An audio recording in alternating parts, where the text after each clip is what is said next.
Hello everyone, Conceptualism is back after a long time with a video. The topic for this video is immunology. In immunology, basically I am going to explain three terms in immunology which I know that most of the people get confused with. I myself was confused with this, but finally I read QB, and QB is like the Bible for immunology, so I referred to that book and I understood the concept, and I'm here to share it with you people. So the three terms which I'm talking about is opsonization, precipitation and agglutination. What is the difference between these three terms is what I would like to explain in this video. First we start with opsonization, and these words are exactly copied from QB. So QB says that an antibody is an example of an opsonin, a molecule, a molecule that binds an antigen and enhances its recognition and ingestion by phagocytes. So this is the definition of opsonin. So opsonin is any molecule which will bind to a foreign particle and help in phagocytosis of that particular molecule. So whenever there is a foreign particle infecting us, okay, the immune response is the quicker our body is able to fight with it, the better, right? जितना जल्दी हमारा body उसको fight करेगा उतना अच्छा.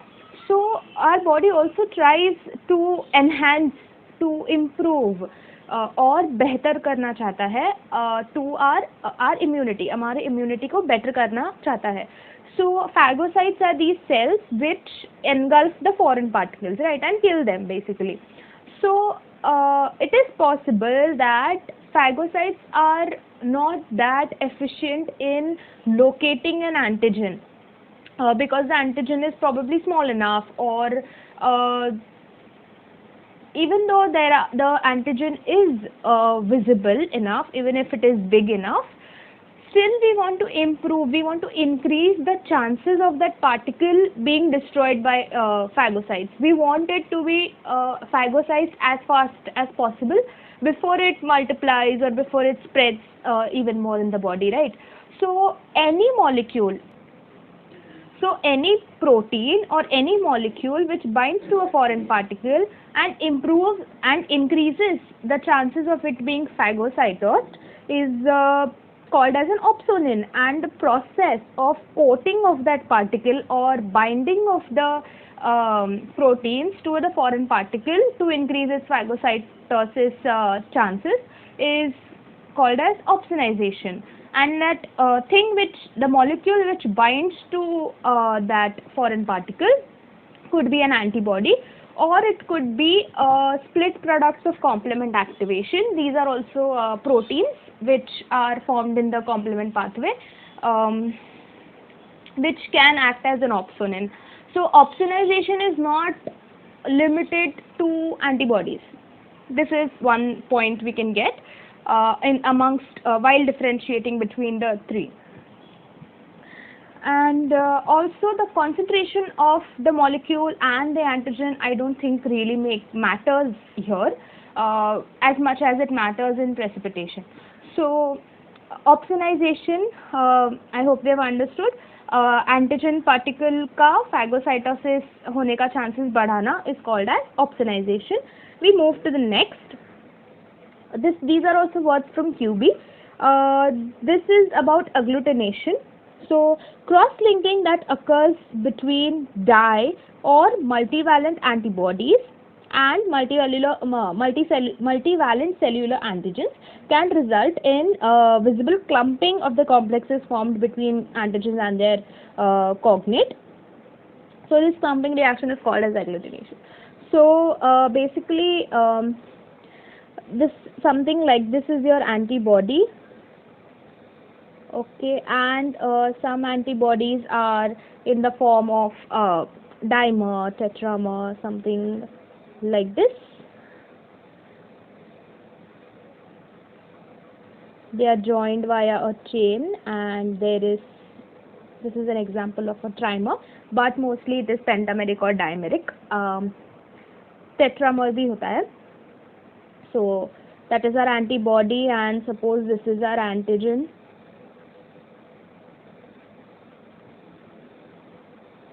So what happens is multiple such antibodies can cross-link to one another because of that particular. What happens is it is multivalent, right? One antibody can bind to two. So it is possible that this is an antigen. Wait, let me make it better. I'll draw a better picture. Okay, consider this antigen here. All right, and it has multiple epitopes. Okay, epitopes at which the antigen binds, antibody binds, right? So this can be one antibody bound to it. Now this antibody can bind to another antigen as well because it is divalent. Now that यहाँ पे दूसरा antibody attach हो सकता है. So because one antibody has more than one binding site, various antibodies can bind to the antigen and form clumps because of cross-linking. So they form huge complexes. This is one antigen antibody complex. Various such will cross-link and form a big compound like this, and that is why in a solution they appear as clumps. So this is called as agglutination. Okay, so cross-linking between antigen antibody complexes and formation of clumps is called as agglutination. And moving to the next, that is precipitation. Precipitation is a very cool concept. I liked it. It will require a basic precipitation. Okay, it will require a basic understanding of chemistry. When we say that, firstly, for precipitation, antigen must be soluble, which is not the case in agglutination. Okay, and in opsonization also, it was not limited to antibody. Concentration did not matter. In agglutination, concentration did not matter, and the antigen was not necessarily soluble.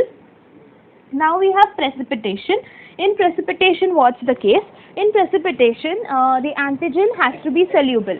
So when we say that a particular particle is soluble, what do we mean? It means that suppose if I say it is soluble in water. So this is water, and this yellow particle is my substance, which I say that it is soluble in water. So what happens is this substance, which I am saying is soluble, is surrounded by water molecules. If you know, it is called as hydration. Not hydration. It is called solvation, where the solvent surrounds the particle very well.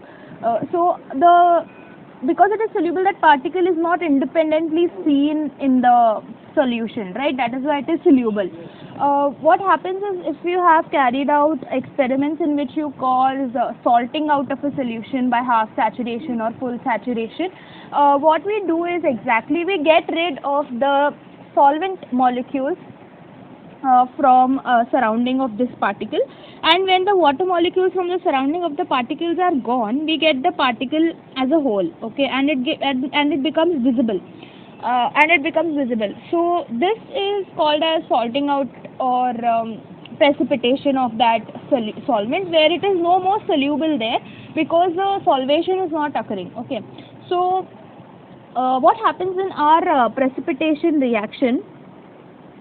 In precipitation reaction, we have antibodies which are soluble, which are not visible directly, and we have an antigen which is also soluble, so it is not seen. So when this antibody traps this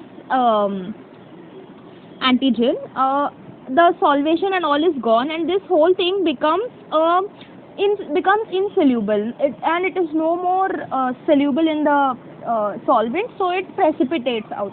And for this precipitation to occur, it is necessary that the concentration of the antigen and the concentration of the antibody must be equal.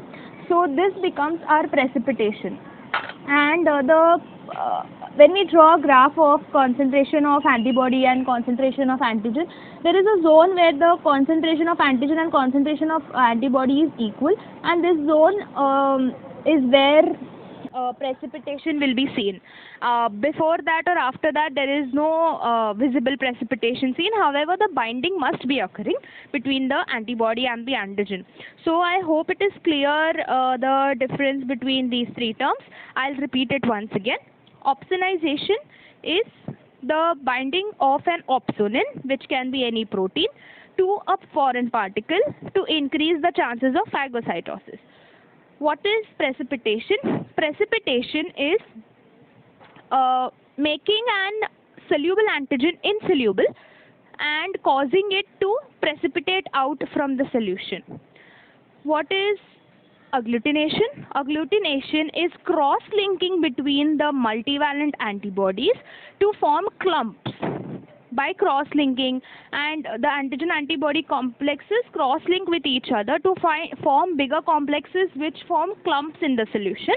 This is agglutination. So the differences will be concentration matters in precipitation, and opsonization is not only limited to antibody.